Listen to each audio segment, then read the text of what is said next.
Semoga yang subscribe diberikan rezeki melimpah dari jalan tak terduga. Dan yang like komen, dimudahkan jalannya menuju surga di hari akhir nanti. Siapa yang tak mendengar nama Qorun? Qorun adalah seorang sosok kaya raya di zaman Nabi Musa, tapi namanya melegenda hingga sekarang. Kisahnya diabadikan dalam Al-Quran, bahkan menjadi peribahasa atau ungkapan di masyarakat guna menggambarkan seseorang yang mirip dengan tabiatnya atau menisbatkan harta yang ditemukan terpendam dalam tanah sebagai harta Qorun. Qorun adalah miliarder kaya raya yang hidup sejaman dengan Nabi Musa. Saking kaya rayanya, Qorun setiap kali keluar dari rumahnya, ia didampingi dengan 300 pelayan laki-laki dan 300 pelayan perempuan. Qorun juga dikawal oleh 4.000 pengawal yang diiringi 4.000 binatang ternak, ditambah 60 ekor unta yang khusus membawa kunci-kunci gudang penyimpanan harta kekayaannya itu. Itu dilakukan semata-mata sebagai bentuk kesombongan bahwa dialah manusia paling kaya, paling terhormat, dan memiliki pengikut setia. Ia merasa lebih mulia dibandingkan Nabi Musa alaihissalam. Orang-orang tentu saja akan penasaran seberapa banyak harta kekayaan Qorun jika pengawal dan pembawa kunci gudang kekayaannya sebanyak itu. Lalu berapakah harta yang dimiliki Qorun yang disimpan dalam gudang-gudangnya tersebut? Sebelum saya melanjutkan, dimohon untuk menonton video ini sampai selesai supaya tidak ada kesalahpahaman dalam memahami isi cerita, serta mohon bantu channel ini semakin berkembang dengan cara tekan subscribe dan silahkan tinggalkan like serta komen positifnya. Semoga dukungan pemirsa Risalah Kehidupan bernilai pahala dan menjadi wasilah dimudahkannya segala urusan pemirsa sekalian. Pemirsa Risalah Kehidupan, di zaman sekarang banyak orang yang mengistilahkan rezeki yang tak terduga dengan istilah harta Qorun. Lalu dari manakah sumber harta kekayaan Qorun yang sangat luar biasa itu? Serta di manakah Qorun dan hartanya ditenggelamkan? Siapakah Qorun dan bagaimana kisahnya dengan Nabi Musa? Qorun merupakan kaum Nabi Musa alaihissalam. Disebutkan oleh Ibnu Jurayj, nama lengkap Qorun adalah Qorun ibnu Yashar, ibnu Qahis, ibnu Lawi, ibnu Yakub. Ia merupakan putra paman atau sepupu Nabi Musa alaihissalam.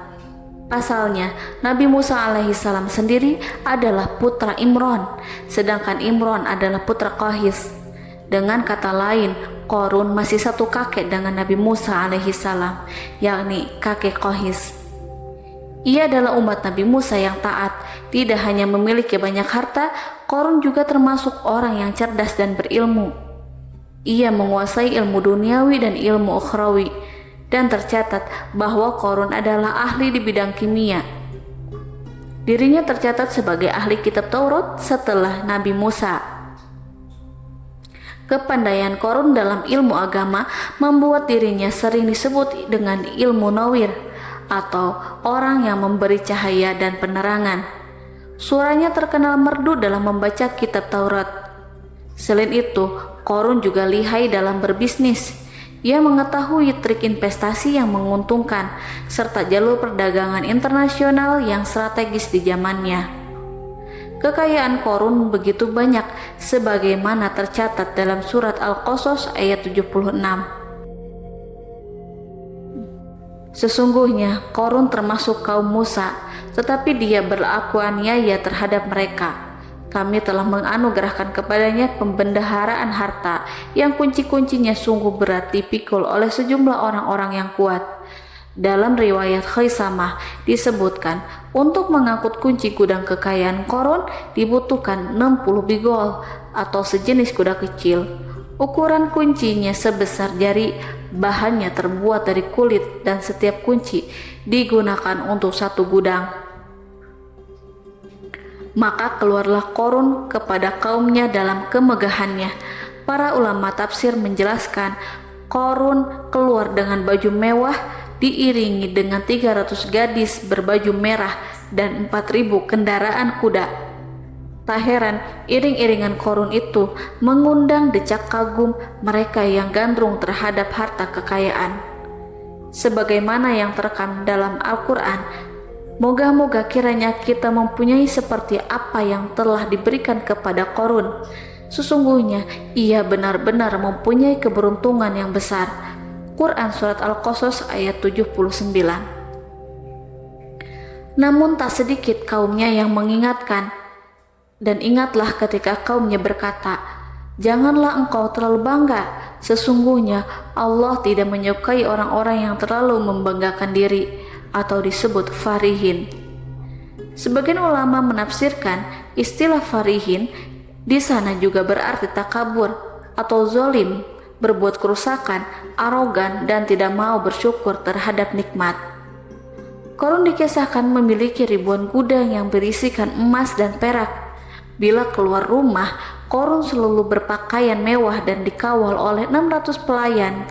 Ia diiringi 4.000 ekor kuda dan 60 ekor unta yang membawa kunci-kunci gudang kekayaannya.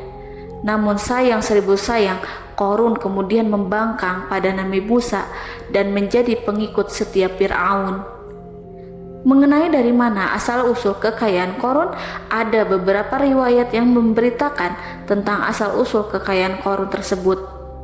Sumber pertama menyebutkan bahwa jauh sebelum memiliki kekayaan, Korun hanyalah seorang lelaki miskin yang tidak mampu menafkahi keluarganya sendiri. Anaknya sangat banyak. Lalu, suatu hari ketika Korun datang kepada Nabi Musa, ia meminta Nabi Musa alaihissalam untuk mendoakannya agar Allah memberikan harta benda yang banyak. Korun juga meminta Nabi Musa mengajarinya ilmu kimia dan ilmu-ilmu kehidupan lainnya. Korun dikenal sebagai orang yang soleh dan mengikuti ajaran Ibrahim dengan baik, sehingga tanpa pikir panjang Nabi Musa alaihissalam menyetujui permintaannya. Allah Subhanahu wa Ta'ala mengabulkan doa Nabi Musa. Korun diberikan kecerdasan luar biasa dan menguasai ilmu yang telah diajarkan kepadanya. Korun menguasai teori dan praktik pembuatan emas permata dan beragam perhiasan mewah lainnya. Ia juga pakar dalam ilmu arsitektur rancangan bangunan, penataan kota, dan lain sebagainya. Tidak lama setelah itu, hidupnya berubah. Korun pun hidup dengan bergelimbang harta. Ribuan gudang yang dimilikinya penuh dengan emas dan perak. Namun sayangnya, keberuntungan yang didapatkannya membuatnya gelap mata. Korun mulai hidup dengan penuh pamer, keangkuhan, dan penuh kesombongan. Kekayaan yang telah diberikan oleh Allah Subhanahu wa Ta'ala membuatnya lupa dengan Sang Maha Pemberi. Korun merasa lebih terhormat dan mulia dibandingkan Nabi Musa.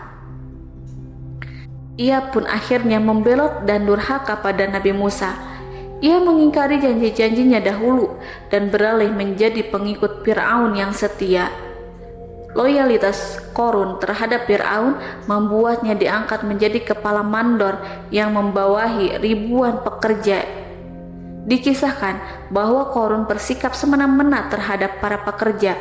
Ia tega memotong upah mereka. Ia melakukan korupsi demi membangun istana dan kemegahannya sendiri, dan untuk membangun gudang-gudang penyimpanan harta yang telah ia kumpulkan jauh-jauh hari.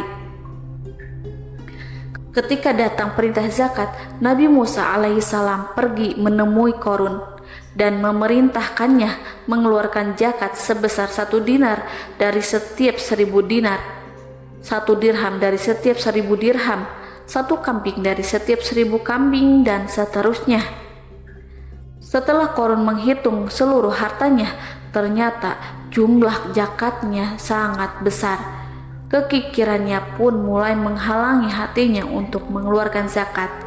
Korun enggan membayar zakat ketika Nabi Musa alaihissalam menagih zakat yang diperintahkan oleh Allah untuk ditunaikannya. Ketika Korun diminta zakat, ia langsung marah dan tidak memberikan sedikit pun kekayaannya. Dia berpikir bahwa harta kekayaan yang dimilikinya didapat dari hasil kerja dan usahanya sendiri, dan tidak ada kaitannya dengan siapapun, termasuk Allah Subhanahu wa Ta'ala. Janji Korun untuk lebih taat beribadah dan membantu sesama jika diberi kekayaan oleh Allah dilupakannya. Dia mempergunakan kekayaannya tersebut dalam kesesatan, kezaliman, dan permusuhan, sehingga membuatnya menjadi sombong dan terlena. Orang-orang beriman pada masa itu sering menasehati Korun untuk bersyukur atas nikmat yang Allah berikan kepadanya, tetapi dia tidak mengindahkan nasihat tersebut. Dari sikapnya tersebut sudah jelas bahwa Korun tidak membutuhkan nasihat kebenaran, bahkan merasa tidak takut dengan ancaman Allah, sebab Korun merasa sudah memiliki segalanya. Korun merasa dirinya hebat dan pintar serta punya banyak pengikut setia, punya banyak pengawal dan merasa aman karena dekat dengan Raja Fir'aun. Korun berkata, "Sesungguhnya aku mendapatkan harta ini karena ilmu yang ada padaku." Korun sangat sombong. Ia merasa hartanya didapatkannya sendiri tanpa campur tangan dan kehendak Zat yang Maha Kaya, yakni Allah Subhanahu wa Ta'ala. Apakah Korun lupa ataukah ia tidak tahu bahwa Allah telah membinasakan orang-orang sombong sebelumnya, yang bahkan lebih kuat darinya, yang lebih kaya darinya, yang lebih banyak pengawalannya, lebih kokoh dan tak terkalahkan dibanding dirinya? Karena terdorong sifat kikir dan angkuh, maka Korun membuat rencana untuk melakukan tipu daya agar dia terlepas dari kewajiban membayar zakat. Dia ingin menjatuhkan nama baik dan citra baik Nabi Musa alaihissalam. Kemudian dia mengumpulkan tokoh-tokoh konglomerat Bani Israel. Ia berkata kepada mereka, "Wahai saudara-saudaraku, terhadap apa yang diperintahkan Musa untuk membayar zakat, apakah kalian akan mematuhinya? Sekarang dia hendak mengambil harta yang ada di tangan kalian, maka pikirkanlah suatu cara untuk menghindari perintahnya." Para pembesar-pembesar yang dipanggil kemudian menjawab, "Wahai paduka Korun, engkau lebih besar daripada kami akan melakukan apapun yang kau inginkan." Korun pun berkata, "Datangkanlah kepadaku wanita cantik, aku akan memberinya hadiah besar jika ia berhasil menggoda dan memfitnah Nabi Musa." Ketika wanita cantik yang diinginkan datang, Korun memberikan kepadanya uang muka sebagai jaminan. Ia akan membayarkan seluruh yang dijanjikan ketika berhasil menjalankan misinya. Bukan hanya itu, Korun pun berjanji akan menjadikan wanita ini sebagai istrinya. Dan keesokan harinya, Korun mengumpulkan Bani Israel. Setelah itu, Korun menghadap kepada Nabi Musa seraya berkata, "Orang-orang menanti kedatangan Anda, sampaikanlah saran dan nasihat kepada mereka." Nabi Musa kemudian keluar dari rumahnya. Ia mulai menyampaikan nasihat pada umatnya. Di antara nasihatnya, beliau berkata, "Barang siapa yang mencuri, aku akan memotong tangannya. Barang siapa yang memfitnah, aku akan mencambuknya sebanyak 70 kali. Barang siapa yang tidak mempunyai istri dan dia berbuat zina, maka aku akan mencambuknya sebanyak 70 kali. Adapun barang siapa yang memiliki istri dan dia berbuat zina, aku akan rajam dia sampai mati." Korun kemudian berkata, "Apakah ini juga berlaku untuk Anda jika Anda sendiri yang berbuat zina? Apakah Anda akan menerima hukumannya?" Kemudian Nabi Musa menjawab, "Ya, meskipun saya sendiri yang melakukannya." Maka kemudian Korun memanggil wanita yang telah dibayarnya. Wanita itu berdiri di depan Nabi Musa dan Bani Israel yang telah berkumpul. Dia mengaku sedang hamil karena telah berhubungan badan dengan Nabi Musa. Maka marahlah Nabi Musa atas fitnah kejam yang diarahkan kepadanya. Kemudian Nabi Musa melakukan sholat 2 rakaat, lalu mendatangi wanita itu dan menyumpahnya agar mengatakan siapa yang menyuruhnya. Wanita itu menjadi ketakutan. Ia gemetar di depan Nabi Musa dan dia mengaku bahwa yang menyuruhnya adalah Korun.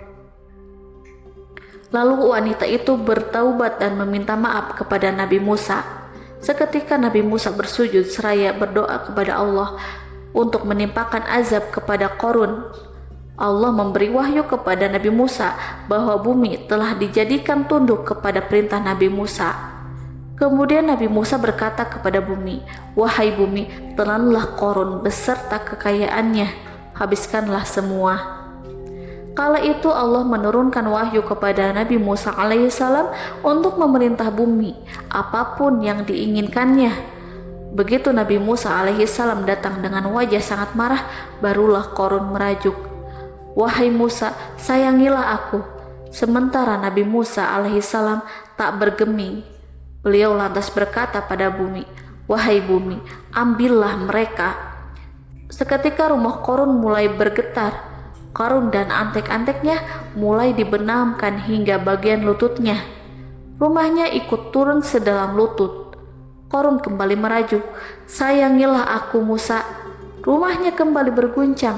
Kini Qarun dan kawan-kawannya kembali terbenam hingga bagian pusar. Demikian pula rumahnya. Qarun terus merajuk, "Wahai Musa, sayangilah aku." Sementara Nabi Musa alaihissalam kembali meminta bumi, "Wahai bumi, ambillah mereka." Rumah Qarun berguncang lagi, sementara Qarun dan kawan-kawannya terus terbenam hingga bagian tenggorokannya. Demikian pula rumahnya. Qarun lagi-lagi menjerit, "Wahai Musa, sayangilah aku." Namun Nabi Musa alaihissalam tak bergeming. Beliau terus meminta bumi menelannya, hingga akhirnya Qarun dan kawan-kawannya hilang seluruhnya ditelan bumi. Tak lama setelah itu, Allah pun berkata, "Wahai Musa, apa yang membuatmu bersikap demikian? Padahal demi kemuliaanku, andai dia Qarun berdoa kepadaku, niscaya aku akan rahmati. Maka kami benamkan dia beserta rumahnya ke dalam bumi, maka tidak ada baginya satu golongan pun yang akan menolongnya selain Allah, dan dia tidak termasuk orang-orang yang dapat membela diri." Quran Surat Al-Qasas ayat 81. Lalu di manakah lokasi ditenggelamkannya Qarun beserta harta bendanya? Konon berdasarkan kepercayaan beberapa masyarakat setempat, Qarun ditenggelamkan di sekitar sungai atau danau Moris yang terletak di kota Fayum, negara Mesir. Qarun konon mendirikan istana, dan di tempat itu pula ia ditenggelamkan. Dahulu Qarun berkeinginan membangun sebuah istana, namun tidak diizinkan oleh Fir'aun jika istana itu dibangun di samping istana Fir'aun. Terlebih Qarun juga tidak ingin membangun istana di tengah pemukiman Bani Israel yang terletak di tanah Jasan. Fir'aun pun memberikan tanah di wilayah Fayum. Kemudian di tepi sungai Fayum inilah Qarun membangun istananya yang megah, dan di dalamnya membangun Al-Kunuz atau gudang penyimpanan harta berisi emas dan perak. Salah satu bukti arkeologis yang dapat dijumpai di lokasi tersebut adalah runtuhan bangunan yang diduga sebagai tempat tinggal Qarun yang berjarak sekitar 2 km dari Danau Qarun. Menurut beberapa sumber, bangunan yang masih berdiri kokoh tersebut adalah benteng yang dibangun oleh Qarun. Namun, ada juga yang mengatakan bahwa bangunan tersebut adalah tempat tinggalnya. Wallahu a'lam bishawab.